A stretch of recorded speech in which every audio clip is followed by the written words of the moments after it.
Hi, I'm Callie from CRK Training. I'm here today with a special guest, Jenna Knudsen. So great to be here. Glad to have you. If you have ever thought about goal setting, especially in regards to your riding or in regards to your life as a whole, we're getting to that time of year where the year's coming to a close, the new year is starting. I think it's a big time that people are reflecting on that. And Jenna is an equestrian life coach. So during this interview, she's going to share some of the best practices for goal setting. I'm going to ask about what brought you into this world. And we'll also take a look at the Smart Equestrian Planner that is your creation. Great. So happy to be here. So happy to see your farm, everything that you do, all your programs. It's really inspiring. Thank you. It's great. So maybe first, just tell us what you do in your own riding. Sure. So I started riding when I was 4, and my dad rode, his dad rode, and his dad rode. So it was in my DNA. And my mom said when I was born, she said to my dad, no more riding, like let's have it stop here. I want her to do ballet. So I was not introduced to ponies. And then one day we were swimming somewhere and I disappeared and my mom panicked. And she said when she found me, and I have the photo of it, so it kind of makes the story fun. I was in my little bikini, 4 years old, at a riding ring, just mesmerized. And when she found me, I said, this is what I want to do. And she was like, So from that point, I had a traditional hunter-jumper riding career. I grew up in Westchester in Rye, New York, and did the show scene, and so had tons of fun. And then I stopped riding. I rode all through high school. I stopped in college. Then right when I was going to go back to riding, I had children, so I took another break. And now as an adult, I'm a hunter pacer. I just love hunter pacing. I love riding in the woods, cross-country jumping. So I've done a little bit of everything except I haven't done much Western, but I love Western, so yeah. And what type of horse do you have? I have a Clydesdale Hackney, which is a big boy. He's amazing, and it's very different for me because I've always ridden thoroughbreds and Arabs. So I went from, you know, fast and smaller and athletic to my big boy, and I just love him. So. Yeah. Well, so with being an equestrian life coach, that's obviously something that is a unique career. What are some of the highlights that brought you here? That's a great question. So I've been coaching women for over a decade, a lot in health and wellness. I'm all about feeling fit, feeling healthy, having a lot of energy. And then that morphed into life coaching with women who wanted to transition. Say they were working in corporate America and now they wanted to own a farm or do something really different. So we came up with exciting ways to transition. Then one day, my daughter said to me, Mom, you love the horse world so much. Why don't you just coach equestrians? And I was like, why don't I? So I basically just came up with the idea of doing everything that I love to do, but doing it in the equestrian world. And it was such a great marriage of health, wellness, life coaching, goal setting, and horses. Yeah. So when you are in a coaching session with someone, what are some things, especially since you've coached a larger group and now you specialize in equestrians, what are some things that might be more specific to equestrians?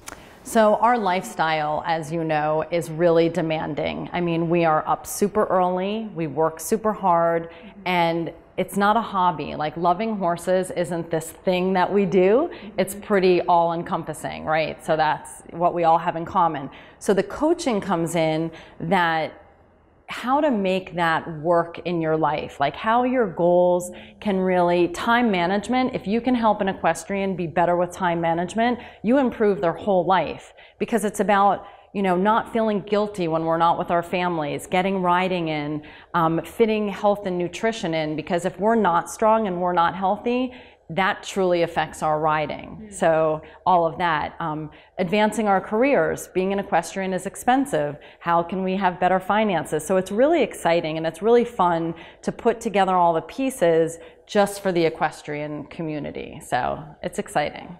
Yeah, and I love how you're looking at all of the pictures for the rider, because it's one of the things that I talk about in training is looking at the bigger picture of the horse instead of just trying to modify the behavior. It's like, what kind of an environment are they in? what is their social situation like, you know, what's the, how are they feeling physically, like it's that whole bigger picture for the horse as well. Exactly. And so to apply that, like we are so good to our horses, we apply everything to them, and then for ourselves, we really shortchange ourselves. So one of the first things I work on with equestrians is if you put yourself first, it's not selfish. It's selfish in a good way. You know, like really taking care of yourself affects your farm, your horses, everything. So if you can learn to do that in a positive way, things just start working out. Your riding gets better. Like just take, for example, your health. When you prioritize your health, all of a sudden, all these other things start to get better that you didn't even anticipate with your health. So that's fun. Helping, I work mostly with women. I do work with men, but it's mostly women. And helping women realize that they have the power to do anything they want, and then using that and applying it to their riding is really, it's exciting because you build women's confidence, you build their vision of where their riding can go. You know, I have so many women who say, I'm too old to compete. And then a year later, they're competing and doing amazing, or switching disciplines. Like, I'm too old to switch disciplines. And then we do it, and they're like, this is amazing. So that's exciting. Yeah. When you're working with people to set goals, what is something that is a common maybe misconception, or maybe I'll say like a mistake around goal setting? So around goal setting, a lot of the term having goals and being on purpose comes up in coaching, and people think with both of them, my goals aren't big enough, and Jenna, I don't know what my purpose in life is. You know, people say, why are you here? The question is so overwhelming. And so the misconception is that you have to set your goals and your purpose to anyone else's standards but your own. Like, this is all about you. And what I love in coaching is helping someone realize it's their life, not their parents, not their riding instructors. It's their life. And at night, when they put their head down to go to sleep, all I want them to do is feel satisfied with their goals and the purpose that they've come up with. So you can shift someone's mindset by just giving them permission to have the goals and the purpose that really mean something to them. Yeah. So that's a big thing, because people, they get not competitive, sort of intimidated, like my goals aren't good enough. And that's just not true. When we set goals as riders, what is an example of something that could be like a good goal for a rider? I mean, I know it's going to depend on the person, but how do you kind of think about setting something that's a good goal? That's a great question. So I try to say to my riders, okay, where are you now? Like, what's the foundation? And go in increments. Instead of shooting for this huge goal that there's steps in between, make those steps your goals. And the reason I like that, I used to be a big shooter, like, let's go up a whole division, or let's, you know, go from jumping cross rails to 3-3. And that's not a confidence builder. So I'm very big on building confidence, because that's long-term sustainability with goals. So instead of having one big goal, we set minor goals, and then you celebrate every little goal that you get to, and you are going to reach that bigger goal eventually. But I don't like to rush goals. I like people to enjoy the process and really just enjoy every step and celebrate it. That's really, to me, it's about breaking the goals down. So, like, to have a yearly goal is fantastic, but to break it down monthly, weekly, and daily, that's the fun, and that's the success, really. Yeah. When you're setting goals, how do you find the balance between like having the goal that you're really shooting and striving for, and the idea of maybe just being in the moment and like taking life as it comes? Okay, great question. So my philosophy, how I do my coaching, is a tiny bit different. Instead of just setting a goal and then striving for that goal, I work backwards. So you would think, I'll just use health because it's an easy one. I want to lose 20 pounds. And so that's your end goal. Underneath that is the process. Well, Callie, what are you going to do to lose that weight? Well, I'm going to exercise 4 times a week, and I'm going to really watch my nutrition. So that's the process, and it's also where like willpower and all of that comes in. But the center part is the identity, and I'm really big on getting clear on the identity that you want. So the identity that you and I would come up with is, I'm a confident, fit athlete. So a lot of coaches, eventually you become the confident, fit athlete through all of that, but I go the opposite way. And we set your belief that you are a confident, fit athlete, and then from there we work the process. And what that does is it allows you flexibility. Like you're already that person, you own that title, and then you will do more to be that title and work the process to hit the goal than to just have that goal and be like, if I have that piece of cake at the wedding, then I'm off to, like, you suck the joy out of things. If you own the belief, you're way more likely to stay the course. And so I like to help people stay the course, and that's a method that works. Yeah. In the planner, the Smart Equestrian Planner, there's a lot of things that I really like, but you did an awesome job bringing in so many different elements. So there's a lot of things that I do. For example, the gratitude practice, having the daily focus, the little place for the barn, the horse riding notes, the day's fitness and health plan that I feel like I have scattered over like 5 different notebooks and systems, and you pulled it all into one place. So when did you create this, and what inspired the planner? So we are in our 4th year of the planner, but our 1st year of the group. The planner came to be because in my coaching, what I found was women were awesome with accountability when we were coaching, because I'm really tight with all of my women that I work with. As soon as I stopped coaching them, within a month, they fell off. And they all said to me, I just don't have the accountability, I need you back. And coaching is not therapy. You achieve something and then you're supposed to move on. So I said, how can I help these women have accountability? That was the birth of the planner. I'm also a big believer in writing things down. It's a different science and a different feeling than on your phone. So I know everyone wants an app of this, and it is in the works, but there's real power in writing things down. So then as I'm creating the planner, I literally changed my life through writing things down. So I know that it works. I've done it all, from seriously major epic failure to loving my life, all through writing stuff down. So I took every piece that really worked, I put into the planner. Now, granted, you can't have everything or the planner would be this thick. You know, like people write suggestions. Can you have meal planning? Can you have this? I've incorporated as much as I can, and I'm always working on it. I do surveys and I put things in.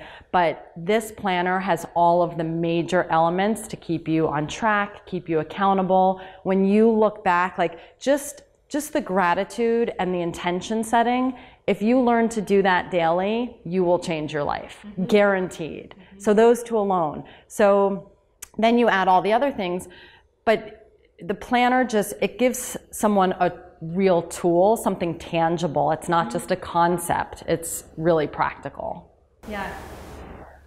And I know too, you've had a lot of different phases of your life. How have horses kind of continue to be a part of your life through, you know, all of the changes and twists and turns that our lives inevitably take? Right. So horses, gosh, they're just my joy, Callie. Like, they've always been, there's something sacred about our relationships with horses. They give me a sense of calm, of peace, and it was different. As a child, it was about the barn community and competition, like that was fun.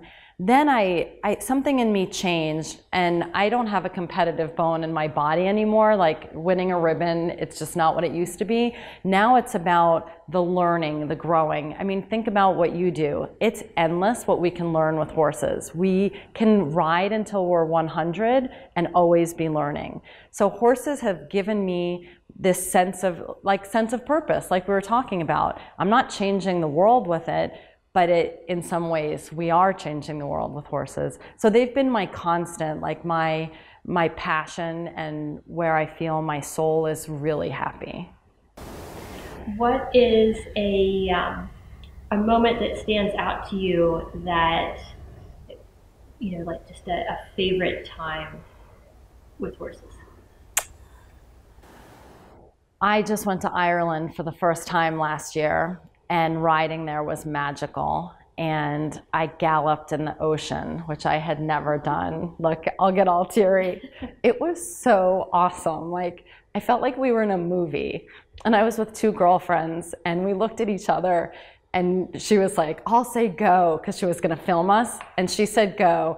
And we took off at a full gallop, and the water's coming up, and you're just like, so that's like my moment. And when Joyce and Laura see this, they're going to be like, you're such a baby. But I cried then too, because it was just one of those times.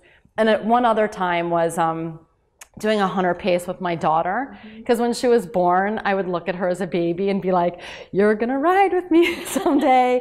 And then she wanted to do ballet. Just like me. I bought her the pony with the red bow. I like lived out my dream through her, and she didn't want the pony. She wanted to do ballet. So, and you have to let your kids do what they want to do. And then at like 8, she came back around and fully got into it.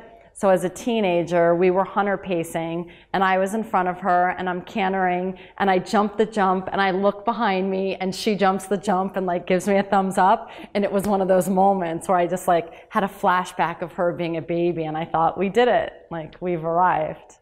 That's funny, because you said that your mom had wanted you to be a ballerina. Exactly. So it was like a reverse. Total reversal, yeah. But my mom ended up being the ultimate horse show mom. Like, she drove me at 3 a.m. to braid, and so she really got on board. She did. Awesome. Yeah.